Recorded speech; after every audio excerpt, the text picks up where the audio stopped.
Society podcast, where you can listen to the experts where I pick their brains for hot tips and tricks to help grow your business.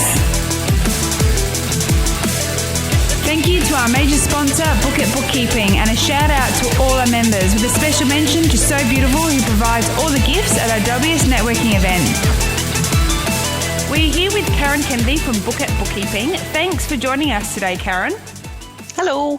Hello. It's so wonderful to speak to you. Now, today we're going to be talking about teaming up for success. Is that correct? Correct. Yes. But before we get started, I know our listeners would love to learn more about you. And so please share why and when you started your own business.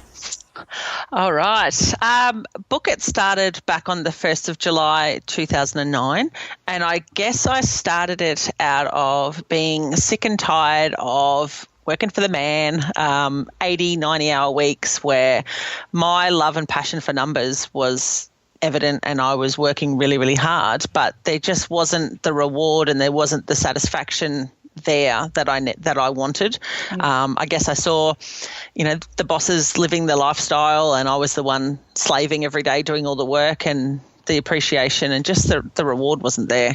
So I decided to work with other small businesses and help them really achieve, because everyone when they go into the business has a goal for what they want, and mine was really to go into business to help other businesses get to their goals and succeed, and I guess sharing that self-satisfaction that goes along with it. Yeah.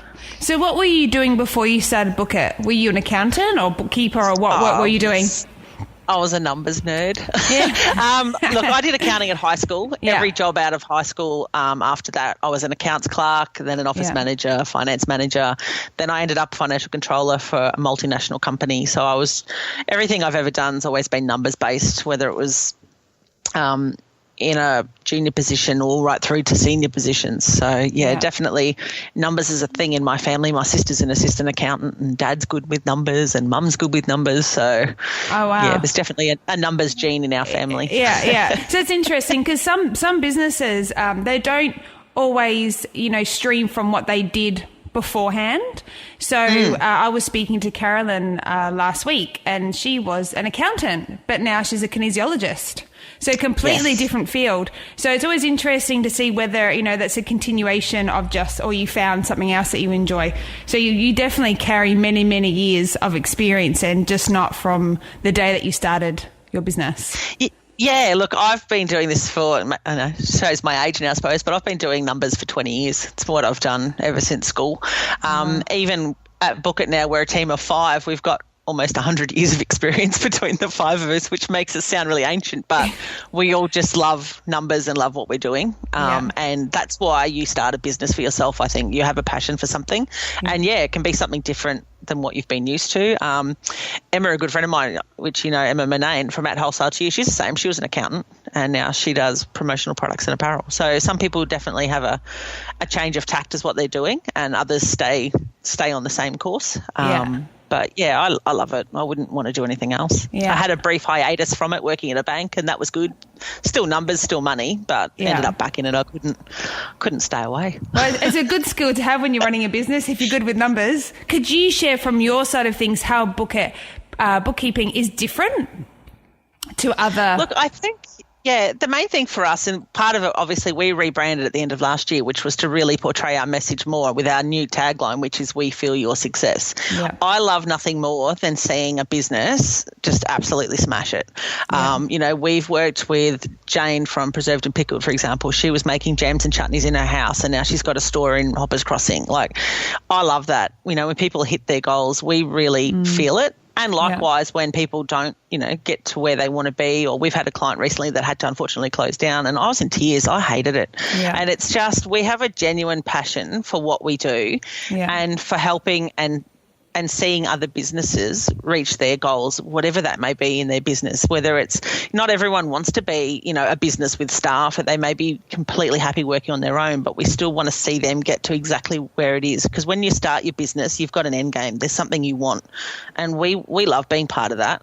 We've got clients that have rung us to tell us they're pregnant, that's the sort of relationship that we have with our clients. It's not just and I hate the term outsourced, even though we work remotely, we're not an outsourced bookkeeping firm. I say that we partner with businesses and we team with them. Yeah. And that's exactly how we work. We're hand in hand. They have an account manager. They have mobile numbers. They have, that relationship is really important. Yeah. And the day that we don't have that relationship with businesses and business owners anymore, I'll shut the doors, because then I've failed.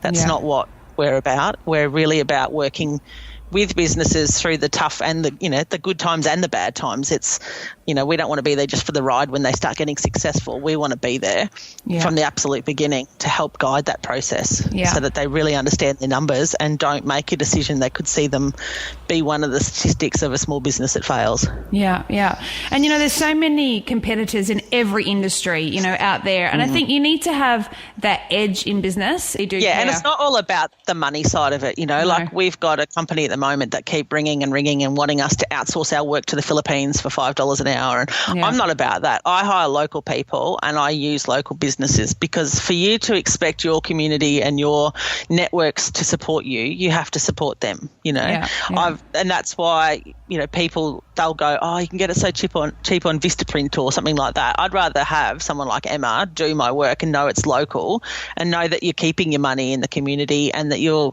building that relationship and that support with people. Yeah. I think that's really important. You can't stand up and say, oh, you all need to support me, but all my money goes offshore and I don't support locals. I employ locals and I spend money. If I can support a local business, I will, even if it costs me a bit more, because of the benefit of it. It's keeping other people in work. Absolutely. I remember working so many hours and just feeling, so not appreciated and having just no reward for it. I like to think that we have a fun workplace where we all have a laugh and we get along really well. But at the same time, the work gets done and it's all done in an efficient manner. Yeah. But we have, like end of financial year, we go out for a meal and we do Christmas parties and we'll do the odd things here and there. But But, I think it goes okay. Yeah, so they're smiling in their pictures unless you're pinching them under the table. But they look like they're smiling. But I did say to Gloria when we hired her recently, don't be threatened that you'll be interviewed by 4 people, because we have a really good fit. And we're so big on relationships with our clients that it starts with the relationship within ourselves and with our team. And so, I said to her, look, you can have all the skills in the world, but if there's not that fit in that culture, then it's not going to work, because we've just got something so amazing going on that I want to continue to grow that and I don't ever want to jeopardize it. So her interview went for 2 hours and we're all yapping and laughing, so we knew she was a winner anyway. Yeah, it's excellent. And that's the thing, if you can have all the mottos in the world, but if you don't reflect that in everything that your business does, and you want, your employees to reflect how happy they are, because that shows that your brand is really reflecting the truth. So if you're saying, all these great things, if your employees are not speaking highly of bookkeeping, then you've got a problem, So everyone needs to be happy and working together. I do want to have a mention of this. I know it's like to run a business, and it can really exhaust you and take it out of you. But when you are so passionate, it doesn't matter, I think, what gets thrown at you. You just keep going. And I've watched over many years keep your business going. And, and I know there was a time that you went and worked at the Crown and hardly got any sleep. And I'm like, do you know what? Yes, my Fitbit told me I had 2 hours 20 a night. I used to be but like, I needed oh the my money to grow the goodness. business, so I had to do it. You got to do these things, yeah? Exactly. And then you'd be going to like Auskick training, whatever you were doing, like, the next morning. And the thing is, I understood what you were doing because, I've been traveling with my business, and there's times when I'm like, I need to go back to normal work. Like I need to financially, I'm like, no, do you know what? I need to keep going my business. I'm going to do this. I'm going to crack this nut. And you have to believe in yourself, because sometimes, you do have to adjust things. But when you are passionate, you just don't. You're like a dog with a bone. You cannot give it up. And I'm so happy that you just kept going, because look at what you've created now. Wait to see what's coming. It's only going to get better from here. Exactly. And, you've been through the hard yards and lack of sleep. But, that's what it takes. Everyone knows, we all know, once you've been in business for a while, overnight success does not exist. It takes this sort of grunt and persistence.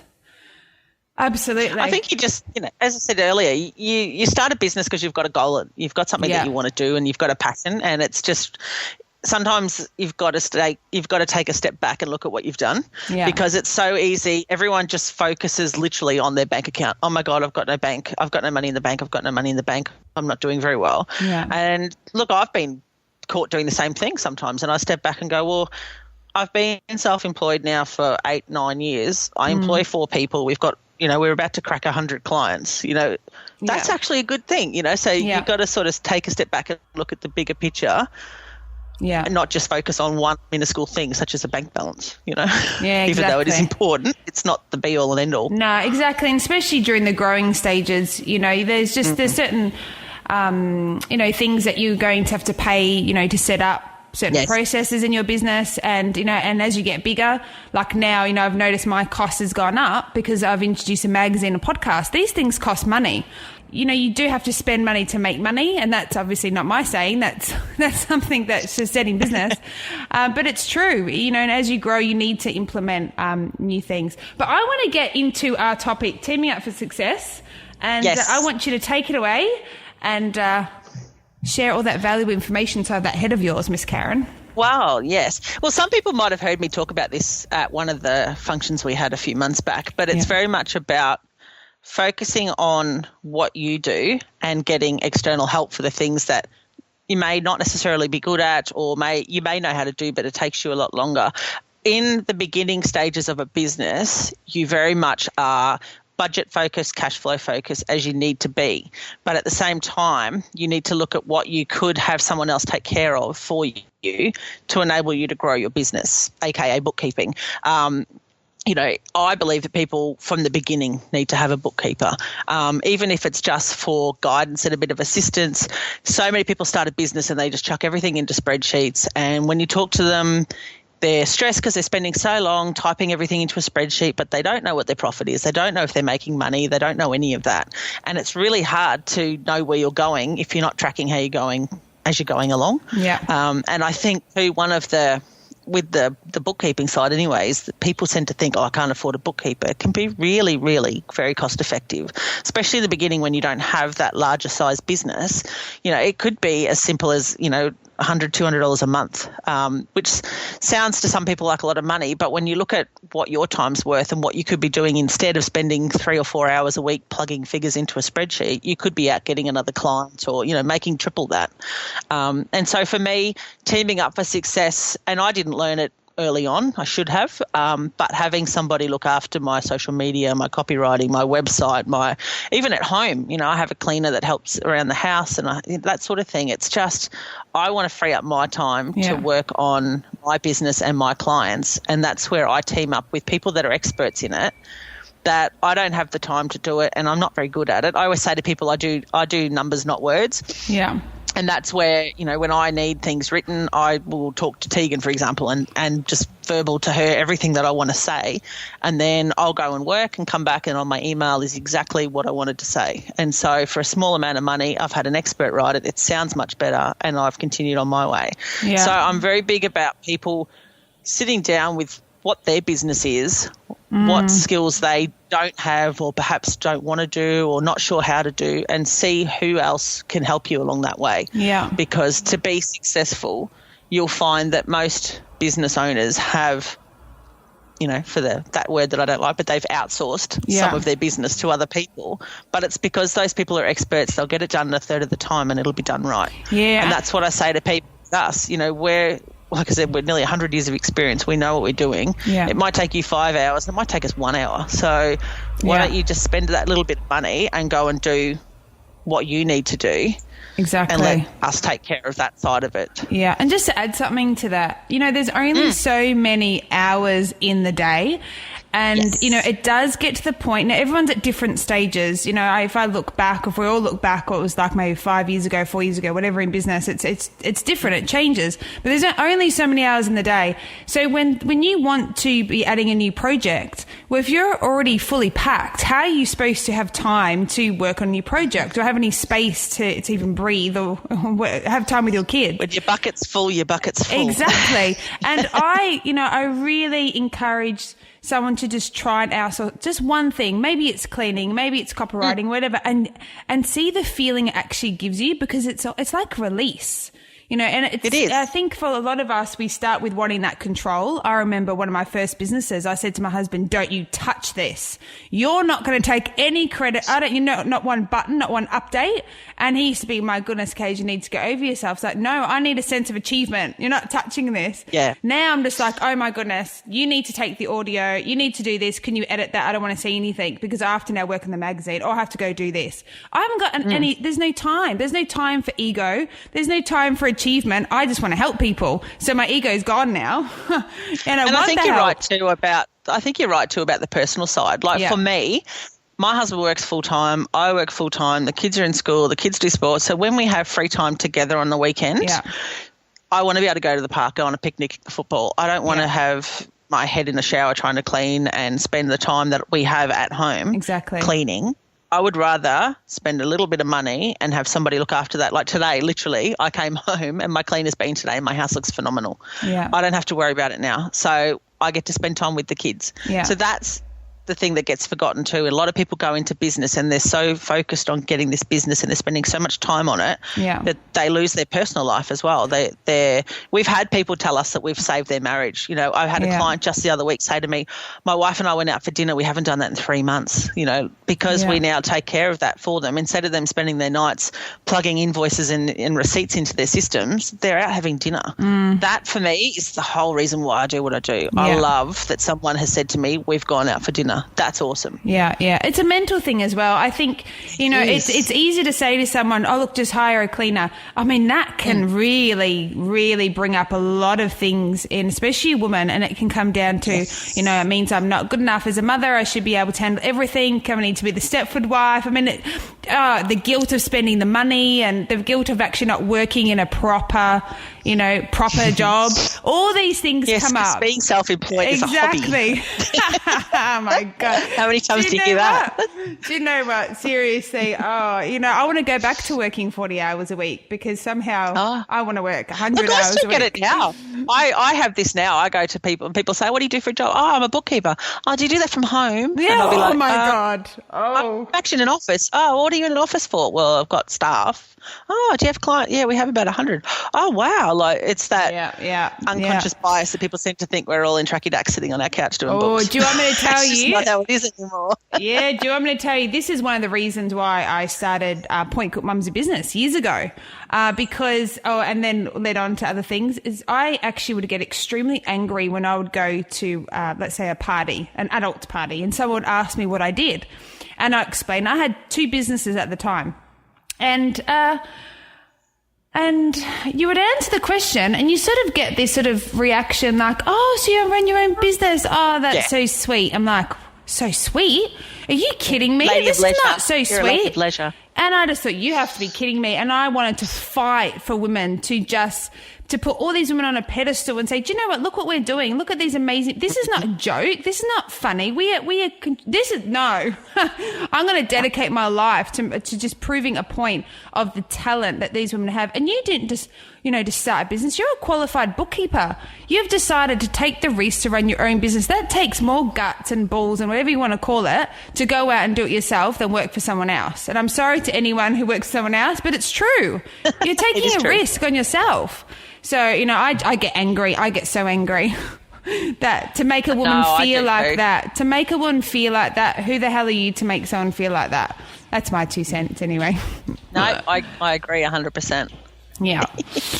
So anyway, I might edit that bit out, but leave it. No, but Karen, you know what? It really frustrates, and I can't be friends with anyone who has that opinion because some people don't understand what an entrepreneur is. I always say to people, unless you are self-employed, you don't understand what it's like to be self-employed. Exactly.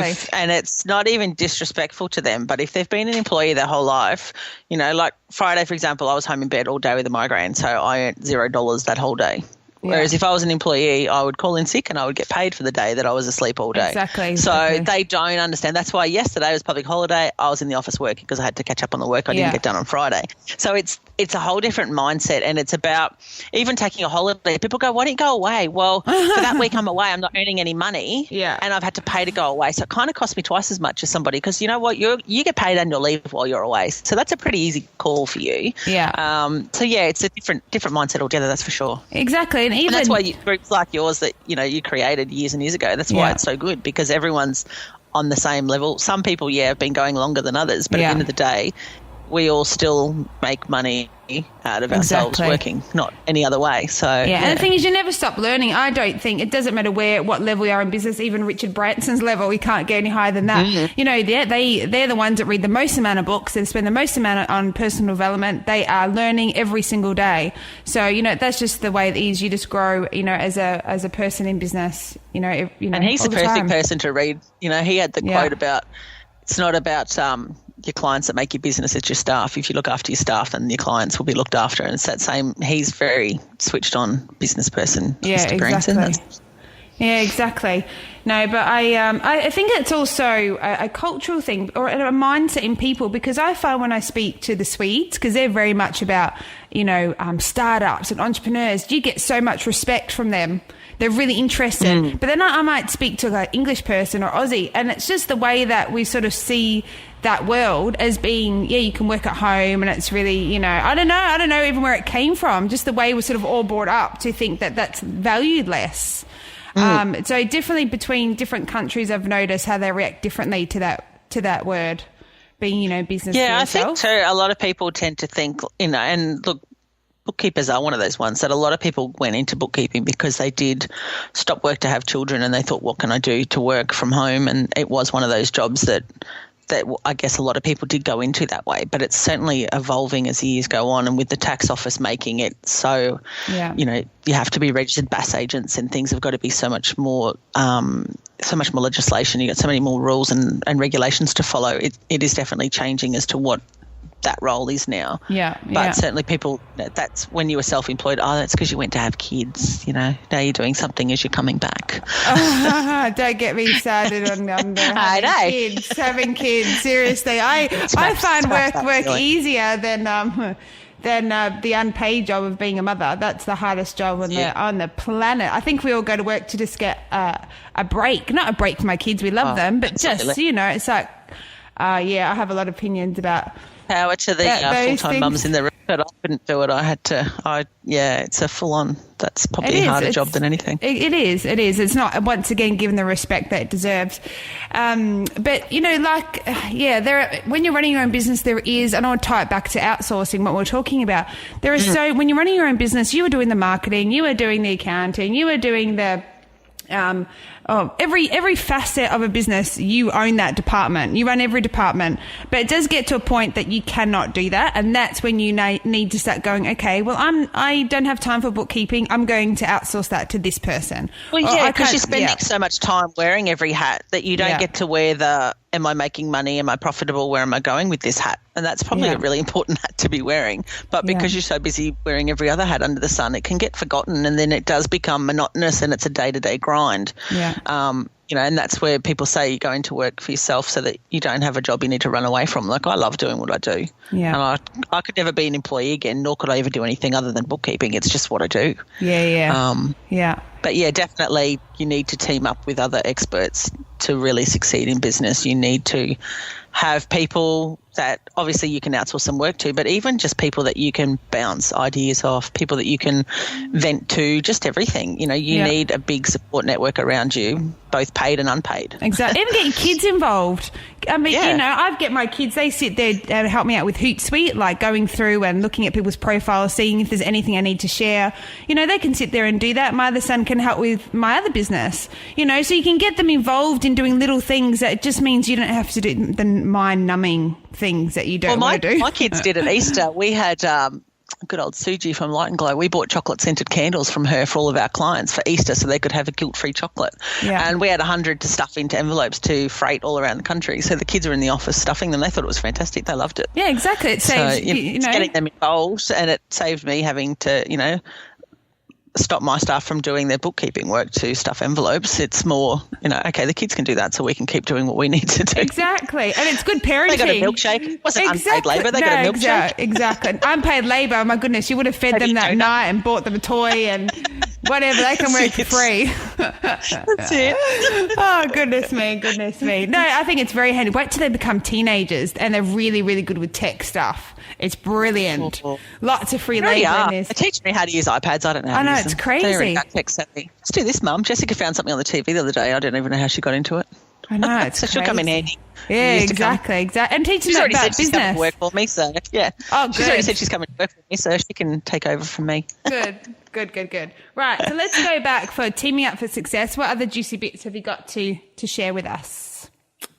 I think that the teaming up part also comes to when you're at the stage where you're looking at hiring people. Yeah.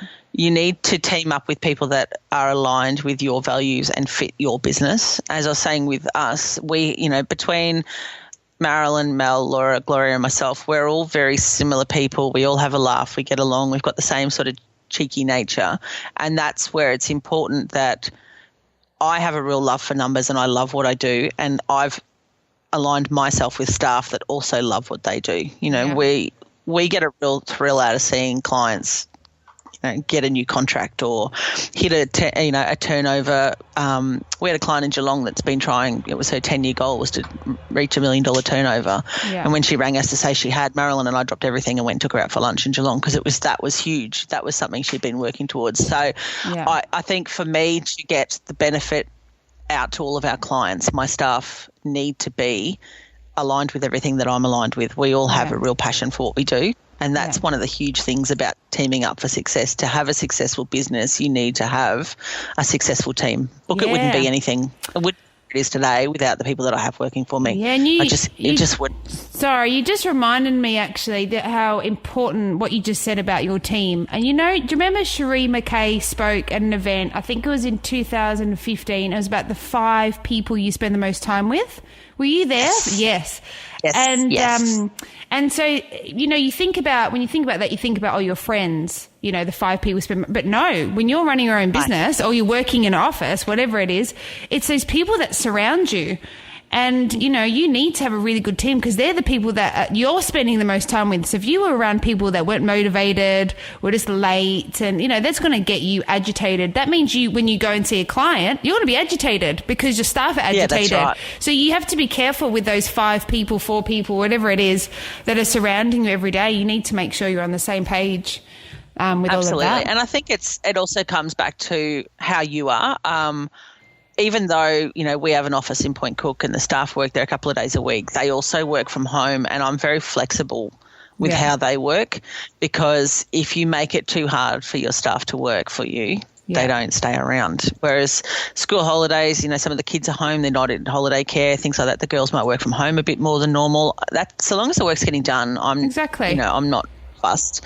So it's aligning yourself with people that have your values and fit your business, but also you need to make it fit for them in your business. Otherwise, if it's too difficult, and that's why I love being where we are. We're not commuting into the city every day and we're not stuck in traffic. 4 out of the 5 of us live in Point Cook. We've got 1 in Caroline Springs. So everyone's really local. It's all very easy for them. And it makes it a better place to work. It makes them get to work happier. Yeah. Instead of having to sit for an hour and a half in the traffic. Yeah, and that's the modern workplace, isn't it? That is the modern workplace, being flexible like that. It's not just for women. This is, men. I mean, my husband would love to be able to, when he can, work from home because he actually works better. He's got no distraction.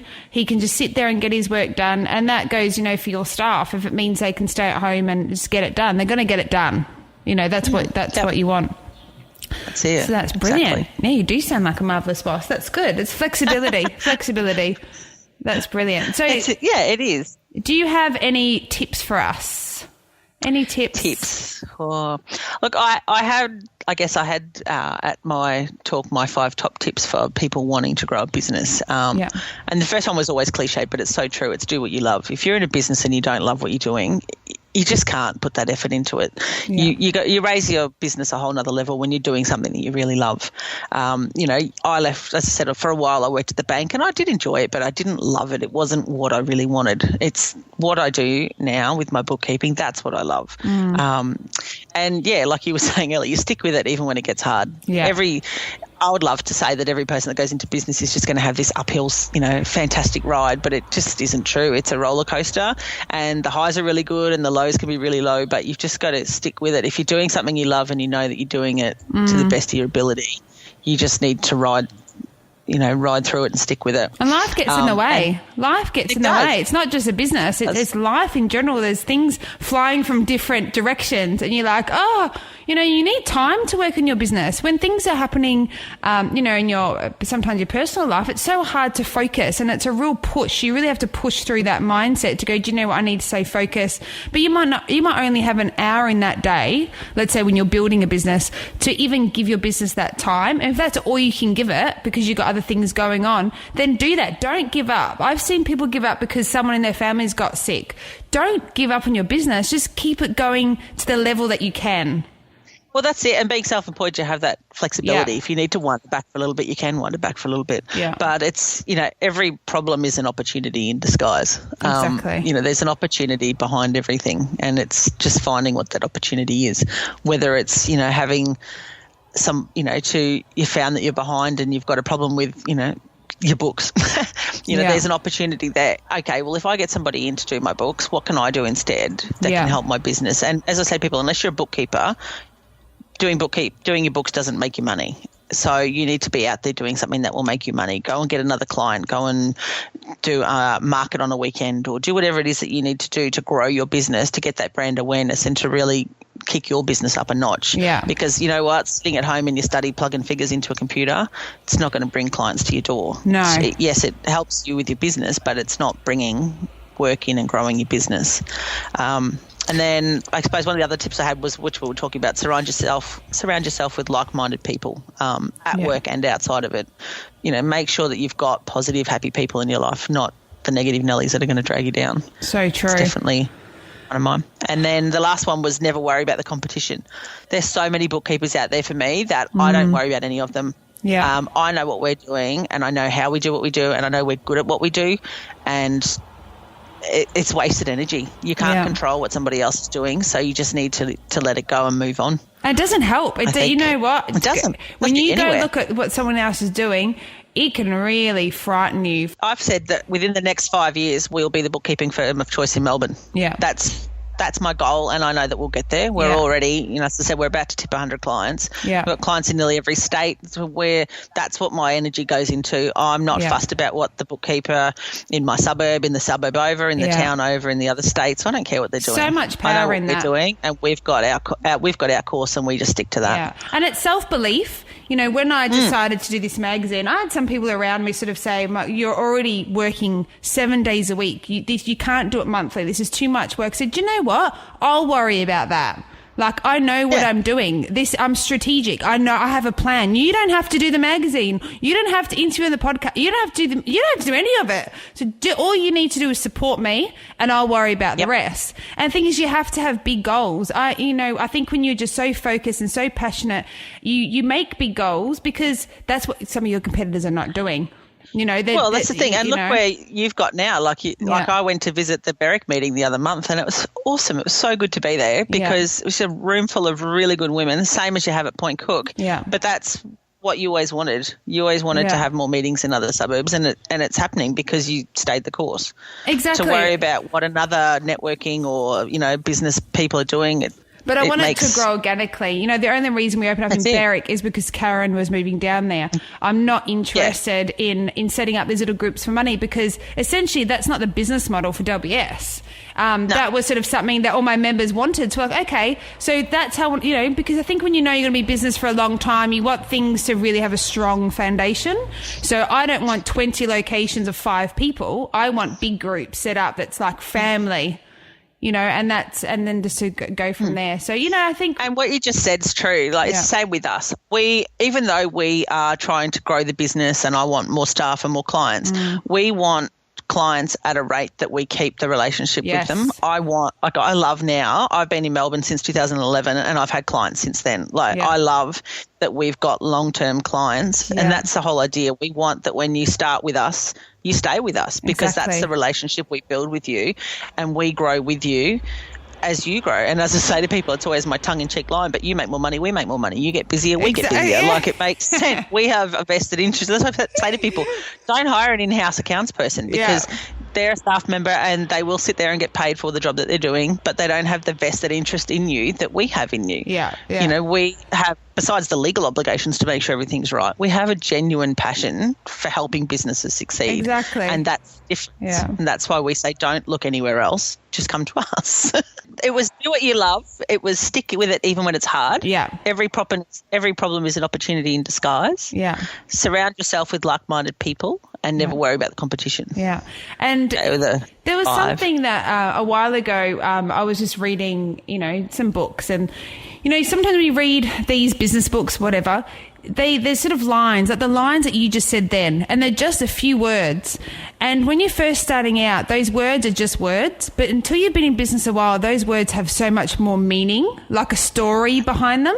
So just mention one of them. What's one of them that you said? Never worry about the competition was one of them. Yeah. I think that one's something that a lot of people get stuck on, especially in the early days. Oh, this person's we do the same thing and they're doing this, and why are they over there, and why are they, you know what, just stick with what you've got. You know what you're doing. It's your business, and believe in yourself. Yeah. And the thing is, that is just a word. The sentence, what you just said. But when you start out in business and you read all this advice, you sort of go, oh, okay, yeah. So you start your journey, and then you naturally go and look at your competition. All these emotions arise, and then you read that sentence again. You're like, oh, that's what that means. You can read all the advice in the world, but I've realised through 13 years of running my own businesses is that until you get out there and get your hands dirty and put yourself out there as much as you can, that's where you learn these things. Because for us, we can have this conversation, but we got our hands dirty. We know what success feels like, failure feels like. We know what late nights feels like, but you don't know until you experience that. So that word competition or outsourcing, or you don't realize the importance of it. And, no matter how much advice you can give someone, sometimes they just need to go out there and just start. And just, that's it. And it's just definitely teaming up with people that are experts in what they do. Absolutely. If they're not an expert in it, and they've not got that behind them to be able to help you, you need to find the people that. And it's the same even thing with people in business. Like a lot of people that I use for our business have the same value as me. Yeah. They love what they do. The community aspect, like obviously I'm involved with I sponsor a netball club and I'm treasurer of the cricket club. Like I love giving back to the community that supports me. Yeah. And so businesses that are aligned the same way, I love that. Yeah. And that's the people that I team up with, Like even today I was talking to Emma, she's doing a heap of coffee mugs and things like that for our business, and she's part of the Lions Club here in Point Cook. Everyone gives back to the community that helps them, and that's the people I love and that I love working with, and I think that's where the relationships come in. You start to grow your network and get a really good relationship. Yeah. And even network-wise, people that you may not even be working with, but you just get to know people and what they do. I love it when I'm with a client and they're complaining and they've got a need for something and I know someone that can help them so that they're not wasting their time trying to Google, okay, we need I need some flyers done. They're Googling away and you go, just talk to Liz. Like Liz is really good. It's really good to have people that you can just refer so that the stress is gone and they can continue on doing something else. Exactly. And Point Cook is such a beautiful community. I love it. I even though I'm not there anymore, I still feel like I live in Point Cook because I'm so connected. And sometimes I try to pull myself out of it. I'm like, okay, there's the rest of Australia in the world, but I still feel like I'm in Point Cook because that has been, that's where everything for me started. And it was just so amazing to get that support and everyone's just backed me from the moment I started this. It's just that sort of place. It is. I miss it. Well, John and I, we first met in Brisbane and then we moved to Perth and we've moved to Melbourne and we've lived all over the place. But Point Cook's probably the first place that I've ever lived that I feel is a real community that way. Yes. And as I say to people, it doesn't matter what you need. You can actually get it in Point Cook. It's pretty rare that you have to leave Point Cook. Yeah, so for true. anything you need in business. There's somebody, and the amount of businesses that are doing massive things that may be working from their home that no one even knows about, but they're doing huge things. That's Absolutely. just cool. I love that. Yeah, no, absolutely. No, Point Cook will always be, be my home no matter what. And just, the fantastic, it's just. We rock. Yeah, no, absolutely. And it's just this real sense. And I think it's because, it's not an original suburb. It's not an old suburb.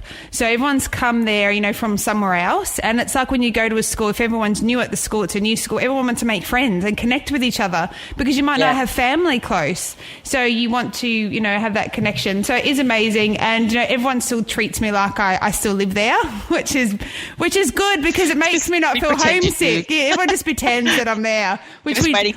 Up one day to one of our meetings. Yeah, no, I definitely need to arrange that. But the thing is, I've got such a big mouth that I would love to just turn up one day and not say anything.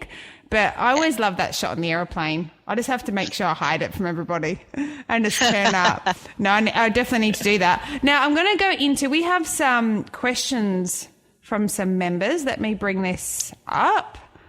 They look like they're pretty good questions. Okay, this one is from Chrissy from Inspired Portraits, who has photographed our beautiful members at our event. So Christy says, what are the benefits of having a bookkeeper for a small business? At what point should a small business seek the assistance of a small business? The start. Look, the benefits are just generally having someone who can look over your numbers and give you a heads up as to where you're traveling. We've got people that come to us and say, we're going to go buy another car for the business. And we're like, oh, not just yet. Hold off, or do it here on this BAS quarter because it'll reduce your GST. All those sort of bits and pieces are definitely the benefits. I always say to our clients, we've got your back. And that's the whole idea is we've got your back. If there's things that you need help with, there's people that we go out and in the beginning stages we may not do their books, but we go out, we set up their Xero file, for example, and we teach them how to use it. Whenever they've got questions, they can give us a ring. We're not like accountants. We're not going to, we don't have a timer that starts the minute you call us. That's the benefits of having a bookkeeper. And as your business grows, you're already set up in a good position. We see a lot of people that come to us 2-3 years into a business that have spreadsheets galore, aren't sure if they're making money, don't know what they're doing, and we get them set up so that they know where they're going. But I think, if you had to come to us a couple of years ago, we could have – imagine where you'd be now if you'd had that to start with. And it's always, you may – in the beginning, cash flow is king, and if you haven't got the cash, then we understand. But sometimes it can be – really quite minimal, the outlay, for a massive reward. To be able to, at the click of a mouse, print a profit and loss and see if you're making money or not, I think that's worth its weight in gold. Because, as I said, people get fixated on a bank account and, if you've got money in the bank, that doesn't mean you're making a profit. It just means there's money in the bank. Yeah. That's what is really important. So I think there's many, many benefits. And at what point? I think in the beginning. As soon as you're starting a business, and even before you start your business too, speaking to an accountant, making sure you've got the right setup, whether you should be a family trust or a sole trader, those sorts of things, the tax implications for yourself, definitely that should be done at the start as well. Some people just get an ABN as a sole trader and trade along for a few years and they're paying so much tax, and then you realise, if you had done it this way and that sort of thing.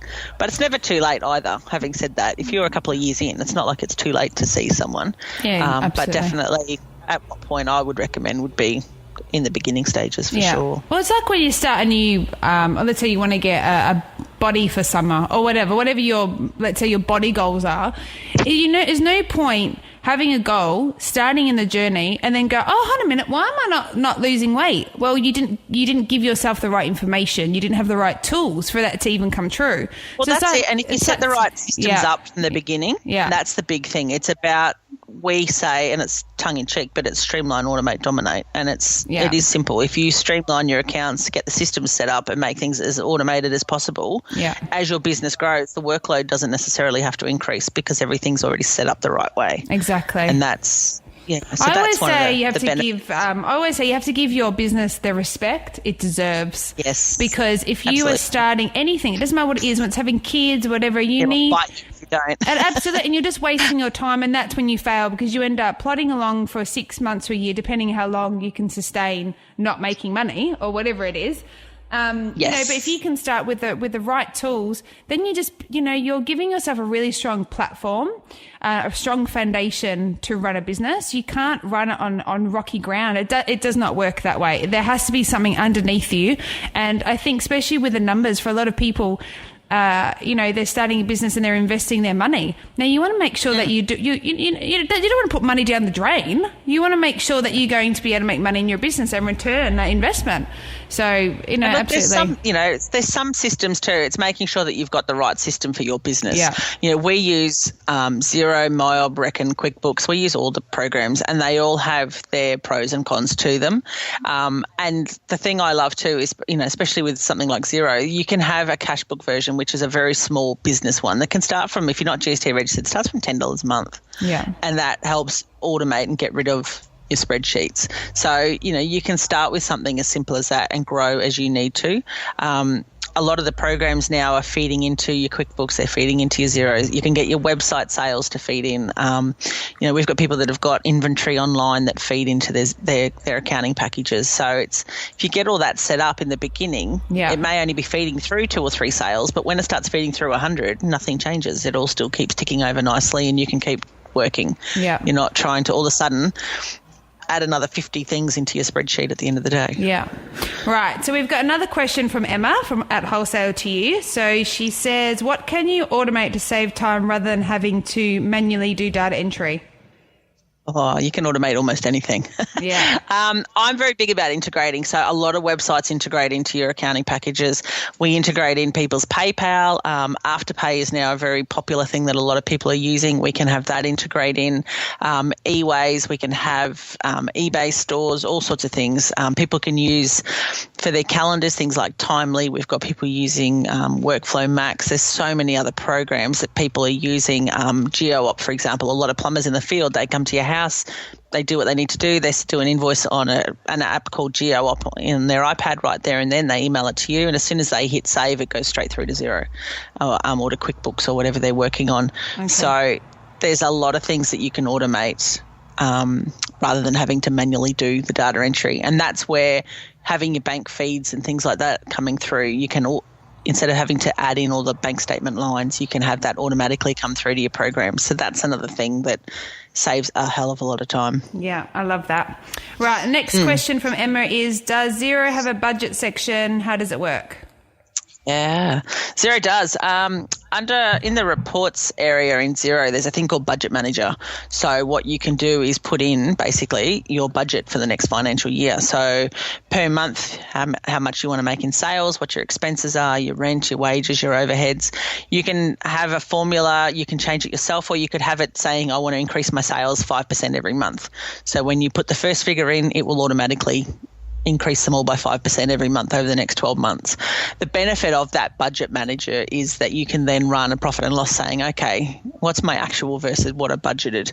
Because if you've got a budget saying at the end of the year you want to make a profit of $50,000, it's during the year you want to see if you're on track. Yeah. And that's where you get to then see, okay, I budgeted this much sales, I'm not doing enough, what do I need to do to increase it? And that's where looking at your expenses, seeing what if you're spending too much money on certain things that don't need to be, but definitely the budgeting is paramount, I think. Okay. Is Xero free or is it a paid? How does that work? Just to explain. It's a paid one. Okay. Yeah. It's a paid subscription, as is QuickBooks, MyOb. They're all very much cloud-based now, which is a good thing because it means that everyone's working on the same data file. They're not emailing backups around the world like we used to. With MyOb, you had to, you couldn't work on it if I was working on it because I had it and then I would email it to you. Yeah. So it is a pay-per-month subscription. Yeah. And you invite in people for access. So the real-time data is you could be working on it and I could be looking at it and your accountant could be looking at it at the same time. Okay. So they're all by the month and you can – it depends how you work. We hold the subscription for some of our clients. Other people have it come off their own credit card. It's whatever works for everybody. Okay. But yeah, they're all very much by the month, and they all have different costs depending on whether you need payroll, whether you're not doing invoicing, whether you're GST registered, different modules. That's how many employees you've got. You know, if you've got one employee, it might be $50 a month, whereas when you've got 50, it could be $80 a month. So it all varies and you can go up and down. So some people that are seasonal, for example, they might have 50 employees, and then for 6 months of the year they have one, so then they wind it back for that, so they don't have to pay for it when they're not using it. So that's kind of cool. Yeah. Now we have another one from Emma. I have all these receipts. Is there a better way to record them rather than scanning them once a month? Yes, there's a little baby that we call Receipt Bank. It's another one. It's a subscription-based program. Mm-hmm. Basically what you do is you have an app on your phone. Every time you get an invoice or receipt, you take a photo and you hit submit. The minute you do that, it's either up there for you to code and put into your program, or it's there for us to see. So our clients all around Australia, we are getting real-time data every day from them. We're getting all their source documents. And the good thing is it's also stored for Receipt Bank will store it, and Xero has a copy in it as well. So you can actually throw out the paperwork. You don't have to keep them 5 years worth of paperwork hanging around the house, especially when a lot of them now fade anyway. If the tax office come knocking, they don't care if you have a faded receipt. They still want you to show them the evidence. So to have it all there and easy for them to access is a much better way of running all your document side of the business. Okay, so I've got these questions for you. They're 5 very simple questions. It's just silly questions that I ask everybody at the end of the interview. Okay, cool. So number 1, what is your hobby? Football. I'm an AFL tragic. I love my Lions. To watch or play? No, to watch. Certainly not play. Oh, it's funny. It's really funny, some of the hobbies that women in business... John keeps telling me I should play, but no, I just like watching it. I don't know whether it's classified as a hobby, sitting and watching football. Okay, cool. But you know It what? is. What I'm starting to see with... My real hobby is scuba diving, but I haven't had time for that for quite a while. But I plan on changing that in the next 12 to 18 months. Oh, you need to come to Malta for scuba diving. Oh, my gosh, yes. Oh, my goodness. This is where they all come. Yes, you need to come and do that. Right, the next question is, what's your favourite flavoured ice cream? Oh, peppermint. Peppermint, definitely. Delish. The next one is, are you good at keeping secrets? Oh, I try to. Depends on what it is, yeah. Yeah. No, I agree. I forget that they're secrets. That's my problem. I think I am, but when I buy something for the kids and I want it to be a secret, I can't help but give it to them early. Oh, yeah, that's me. I so do that. I'm terrible. I am so terrible with that. That's the thing. You want to see them happy. So you want to give it to them. Yeah. No, I so get you on that. The next one is, can you twist your tongue? You know that thing where you stick it out and goes up, like goes around? You know that thing? Yes, I can. Yeah, okay. I just did it then. Whatever. I'm always very interested if people can do that. The next thing is, what's your number 1 business tip? Oh, number 1 business tip. Remember why you started. Yeah, I love that. Why do you think that's so important? Why is it so important? Because you lose it. You're so busy trying to do everything and be everything to everyone that sometimes you forget why it was you went into business for yourself. And I think about a year or two ago when I was talking at one of the events, I actually gave everyone a Post-it notepad and they had to write down why they went into business. Yeah. And I asked them to stick it up on there and make sure that they kept looking at it, because, sometimes you forget why you did. And it may be you want more family time, or you want flexibility, or you want to help people, or whatever. Everyone's got a reason why they went into business, and I think that's my tip. Definitely remember why you started. Yeah, I think it can really just connect you back to what you're doing, because those to-do lists just get really long and all that sort of stuff, and you sort of forget that reason why, and that reason why was often something really beautiful. It was something that was so simple, but you overcomplicate it, and you overcomplicate it with, a messed up mindset sometimes. So when you go back to those roots, you go, that's the simple reason. Everything else, can just take a back seat, because this is what I'm trying to achieve. And you can forget it one day, and you'll have something simple like a client say, "Oh my God, I just love having you," and you go, "Yeah, that's why I started." Exactly. To help people. Exactly. Beautiful. Something so simple. Now, Tracy Hall from Excelling Direct Sales just posted a question, which I think we might have gone through already, or we definitely went through, but I'll just ask again. It says, when do you outsource and why? I think when you're spending time doing things that are not money earning income for your business, when you find yourself stuck down in the nitty gritty and you're spending more time doing things that you could be better spending your time doing. Yeah. It needs to be a beneficial outsource, not just, I can't be bothered doing that, you do it. And sometimes too, there's things you could be missing because you're doing it yourself. Yeah. The amount of people that we have come on board that we start doing their books that aren't claiming so many things that they could be claiming. Yeah. And you're like, that's just, the tax office, they're lovely and they'll take money from you whenever they can. But if you can get some of that back, you should be. Don't miss out on that opportunity to get some of that money back. Yeah. And you know what? Start teaming up or outsourcing things that you don't like. That's probably the easiest way to start. Just go, I don't like doing this. Well, why should I? Just go, I'll give that to someone else. That means I can, work on the area of my business is the reason why I started, which was to help people. Yeah, that's right. And that's what I love. I love that I've got, Tina Oki just did our new website, and I love that when I need something put on that, I just email her and go, here's a new, we recently became partners with QuickBooks. And so I said, we got a logo we can use. So I just emailed her and said, can you put that on the website? And it's done. Yeah. I don't need to try and figure out how to do it. I don't need to, it's having those experts that you can go, hey, can we do this? We now got a second location in South Bank in the city that we work from. So she's put that address up there. All those little things that I love that I can just flick an email and Tina's just got it done. It's so good and it's so beneficial for me to have her because she's an expert in what she does. Yeah. And the thing is, you don't want to get burnt out in business. And I think when what you just did then, you just paid not to be stressed. So, if you have to go every week for a massage or a drink or whatever it is because you need de-stress, start by using that money to, team up with someone that can really relieve the stress, and it'll be long-term relief because you won't. I think it's working out a way of not being stressful so you don't get burnt out, because once you get burnt out, you're gone for a bit, and that's what you don't want. And you've got to work out what your time's worth. Yeah. There's no point in going to business for yourself and working and working and working for no benefit, to have, no time with your family or all those things. What's the point? You might as well just go back to being an employee. Exactly. And work 9 to 5. There's a reason that you started what you did. Yeah. And majority of people, it's for better flexibility, more work-life balance, those sorts of things.